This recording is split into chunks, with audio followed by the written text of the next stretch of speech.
Your skin is a mirror of your gut health. तर स्किनचा किंवा त्वचेचा संबंध पचनाशी कसा? तर आयुर्वेदानुसार 7 धातू सांगितले गेले आहेत. रस, रक्त, मांस, मेद, अस्थी, मज्जा आणि शुक्र. दैनंदिन आहारामध्ये आपण जे काय खातो पितो त्याचे डायजेशन कसे होते आहे, त्यापासून तयार होणारा आहार रस किती चांगल्या क्वालिटीचा तयार होतो आहे, म्हणजेच डायजेशन होऊन तयार होणारा आहार रस, न्यूट्रिटिव्ह ज्यूस ज्याला म्हणतो, जो आपल्या शरीरात ऍब्सॉर्ब होणार आहे, तो किती चांगल्या पद्धतीने तयार होतोय यावर तुमचे रक्त, मांस, मेद, अस्थी, मज्जा आणि शुक्र हे धातू उत्तरोत्तर डिपेंड असतात. जर तुमचा आहार रस जर चांगल्या क्वालिटीचा तयार होत नसेल तर त्यापासून तयार होणारे रक्त हे देखील दूषित स्वरूपात तयार होते.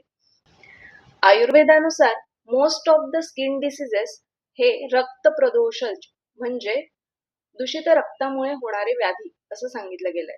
जसं की सोरायसिस, वारंवार होणारे फंगल इन्फेक्शन, ऍक्ने, पिगमेंटेशन हे सगळे दूषित रक्तामुळे होणारे व्याधी आहेत. म्हणून जर तुम्हाला तुमच्या स्किनची काळजी घ्यायची असेल तर तुम्हाला तुमच्या डायजेशनची काळजी घेणं आवश्यक आहे.